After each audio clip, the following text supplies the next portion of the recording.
Innal hamdalillah nahmaduhu wa nasta'inuhu wa nastaghfiruh wa na'udzu billahi min shururi anfusina wa min sayyiati a'malina. May yahdihillahu fala mudilla lahu wa may yudlil fala hadiya lahu. Asyhadu an la ilaha illallah wahdahu la syarika lahu wa asyhadu anna Muhammadan abduhu wa rasuluh. Allahumma shalli ala Muhammadin wa ala alihi wa ashabihi ajma'in. Amma ba'd. Fa ya ayyuhal hadiruna al-kiram, usikum wa iyaya bittaqwallah wa fazal muttaqun.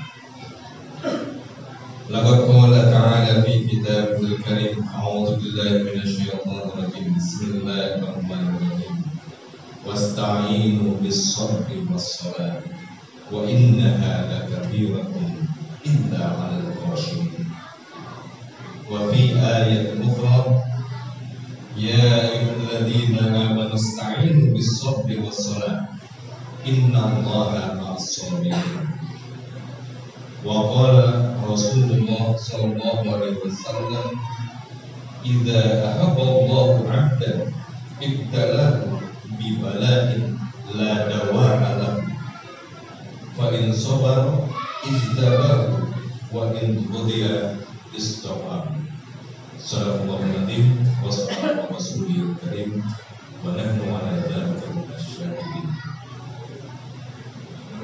Hadirin rahimakumullah, marilah kita memanfaatkan momentum ibadah salat Jumat untuk menyadarkan diri kita, untuk meningkatkan diri kita akan kesyukuran atas nikmat Allah Subhanahu wa taala.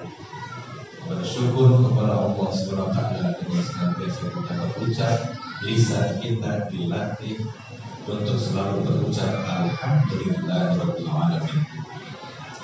Hati kita latih untuk selalu yakin bahwa segala kenikmatan itu tidak datang dari makhluk kecuali dari Allah Subhanahu wa taala. Keyakinan hati. Kemudian kita bersyukur kepada Allah Subhanahu wa taala dengan dibuktikan dengan perbuatan.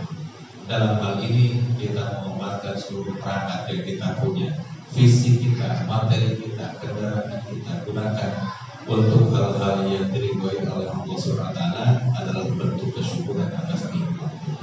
Ketika hadirin bersiap diri untuk melaksanakan Jumatan, kemudian mandi terlebih dahulu, kemudian bersiap-siap, keseluruhan kita mempersiapkan diri dalam menghadapi sholat Jumat, dan kehusuan kita melaksanakannya, insya Allah itu dicatatkan sebagai salah satu bentuk kesyukuran atas nikmat. Salam serta salam terlimpah curahkan kepada kita Nabi Nabi Muhammad sallallahu alaihi wasallam, sebaik-baik teladan untuk kita semua dalam berbagai aspek kehidupan, dan kita sebagai umatnya memiliki kewajiban untuk senantiasa selalu berusaha sekuat tenaga mengikuti apa-apa yang disunahkannya, mengikuti apa-apa yang dicontohkannya, perkataan, perbuatan. Mudah-mudahan dengan kita mengikuti sunat-sunatnya dicatatkan kita sebagai salah satu hamba yang mendapatkan syafaat di yaumil qiyamah. Amin ya rabbal alamin.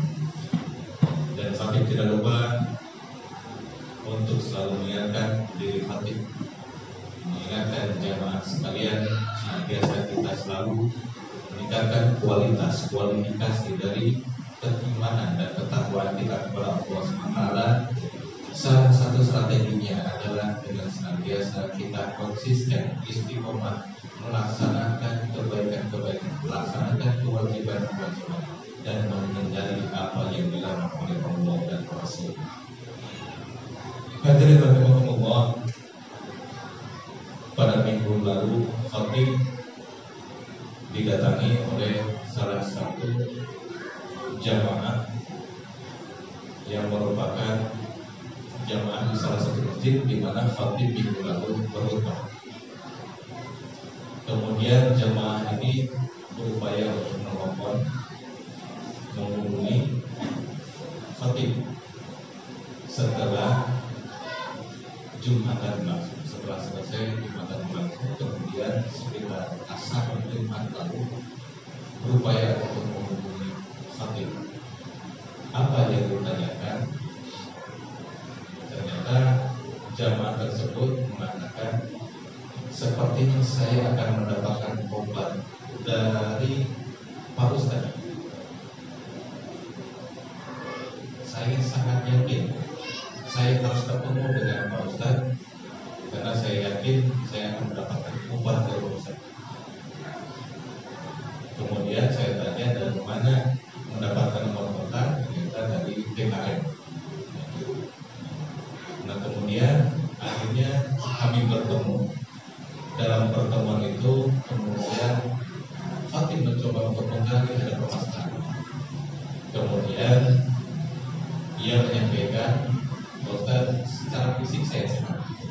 Secara fisik saya sehat dan tampak sehat. Beliau usia 64 tahun. Tapi saya merasakan ada hal yang salah dengan mental saya. Mental saya sakit. Ia sadar kalau dirinya secara mental, secara fisik, psikis ada yang tidak beres. Kemudian Fatim mencoba menggali lebih dalam apa yang menjadi permasalahannya. Ternyata salah satunya adalah dia merasa sakit hati yang sangat mendalam, diperlakukan oleh orang yang dia sayangi, diperlakukan tidak adil oleh orang yang sangat ia sayangi. Kemudian dia tidak bisa mengekspresikannya, hanya menyimpan dalam dirinya. Jadi menyimpan sakit hatinya hanya dalam dirinya. Kemudian Khatib menyampaikan beberapa pesan, dan saya katakan, dan Khatib katakan bahwa obatnya itu dua. Obat mental kita itu dua. Kata Imam Ghazali dalam Ihya Ulumuddin, beliau menyampaikan obat kalau kita ada masalah dengan mentalitas kita, obatnya dua. Yang pertama adalah diri kita sendiri, yang kedua adalah agama. Itu pun yang Khatib sampaikan kepada jamaah tersebut. Obatnya dua, diri kita sendiri, kemudian agama. Kemudian bagaimana agama menuntut kita?